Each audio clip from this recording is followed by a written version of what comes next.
Hola amigos, pues vamos a continuar con la segunda parte del relato que nuestro amigo Lobo Blanco nos estaba contando justamente sobre todo este proceso de conquista que duró 2 años, 3 prácticamente, y pues nos estabas platicando justo de las formas y costumbres con las cuales Moctezuma pues recibió a los extranjeros para no deshonrar, ¿no?, la forma en cómo acostumbraban recibir a los invitados. Sí, desde luego era un protocolo de bienvenida y de recepción. Decíamos que hasta nuestros días se acostumbra recibir así a las personas. Tiene que ver también con que Moctezuma Xocoyotzin esperaba a los templarios, ¿verdad?, como personas que ya habían venido antes y que su conducta había sido muy diferente a la conducta que tenía Hernán Cortés. Por eso, pero al mismo tiempo, a pesar de que había otra conducta, ¿verdad?, ya se había cometido la barbarie en Cholula. Moctezuma Xocoyotzin, un sabio, no por nada tenía tantísimas plumas en el Quetzalcopilli, ¿no? Eso denota la gran sabiduría que tenía. Es quien pide, ¿verdad?, que no sean asesinados este grupo de españoles a fin de que no se rompiera este protocolo de bienvenida y de recepción, porque peor sería. ¿Y cómo actúan los españoles? Ellos, al final de cuentas, capturaron a Moctezuma dentro de su propio palacio y empezaron a pedirle que le exigiera tributos, ¿no?, a las personas para los españoles. Sí, de alguna manera ya lo decía pues Malinche, que Malinche le decían a Cortés, pero hoy a quien ubicamos como Malinche es a la mujer, que era agregada, enviada con los mayas, por eso hablaban ambas lenguas. Sí, faltaron a la conducta, a la ambición al ver las piezas en oro, ¿verdad? Despertó la codicia, la que ya tenían, a la que Malinche llamó enfermedad. Traían la enfermedad de la ambición. A partir de ahí comenzó pues un proceso de una guerra sistemática por parte de la corona española, ¿no? Una guerra que encabezó Hernán Cortés, pero por decirlo así, que cuajó la iglesia, ¿sí? Claro, y que se fue fraguando hasta nuestros días, y hoy se llama capitalismo y consumismo, y al final de cuentas sigue siendo una guerra sistemática, ¿no?, una guerra de programación. Sí, una vez que había perecido Cuitláhuac en la resistencia, porque recordemos que después de que murió Moctezuma Xocoyotzin, ¿verdad?, la historia oficial dice que el pueblo le apedreó. No, nosotros no lapidábamos, aquí no lapidábamos a las personas, no se lapidaba como en Europa. Eso es algo que lo dijo alguien donde estaban acostumbrados a la lapidación. Moctezuma ya había sido herido por Hernán Cortés en ese saludo que fue y es lo que conocemos en la tradición oral. Justo en el momento, Cortés no desperdiciaba.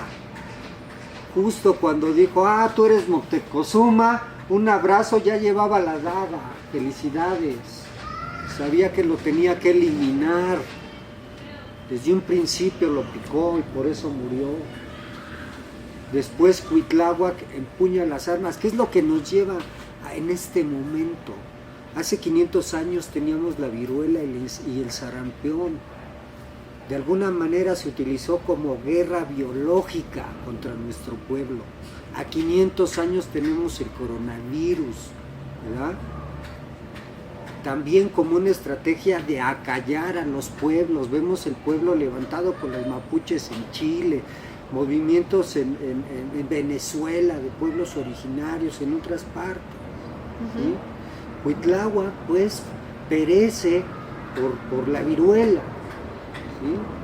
Así es. Entonces había que hacer un plan, que es donde viene entonces el plan estratégico de una guerra de resistencia prolongada a una guerra sistemática de invasión. Nosotros respondimos con una guerra prolongada de resistencia. Que continúa hasta el día de nuestros hoy. días. 500 años después, aquí seguimos resistiendo y pues reviviendo, que es lo mejor, ¿no? Renaciendo. Sí, a 500 años de la masacre, a 500 años de que Cuauhtémoc se presenta ante Hernán Cortés, ¿verdad? Un día importante y propicio, porque después de 80 días de haber resistido y de haber perecido, que hay que decirlo, la mujer en nuestras culturas siempre tuvo un lugar especial, incluso en la batalla, ¿no? Porque es un hecho heroico e histórico de las guerreras mexicanas. Los hombres emprendieron la batalla, pero cuando perecieron los hombres, para sorpresa de España, las mujeres empuñaron los escudos, las macanas, los arcos y se lanzaron en la batalla, sorprendidos porque en esas latitudes de la tierra la mujer no estaba preparada para la guerra.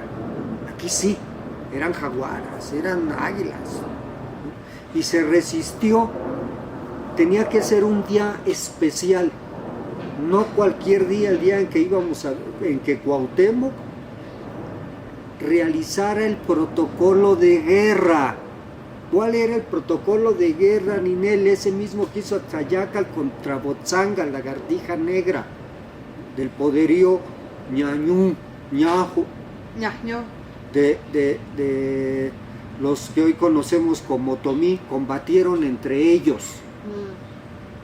Botzanga lastima a Tlayacal en una pierna y bueno, hacen la paz en los pueblos, no enfrentan a la gente. Entonces, el abuelo Cuauhtémoc se presenta ante Hernán Cortés para realizar ese protocolo, se pone frente a él, Cuauhtémoc desarmado, Cortés con su daga en la cintura, y entonces llega Cuauhtémoc y desarma a Hernán Cortés en un segundo, y con esa misma arma en la que desarmó a Cortés, le dice: ten, toma este puñal y mátame si puedes.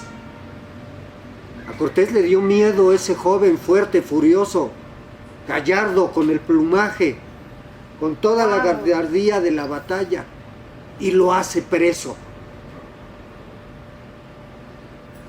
Lo apresa.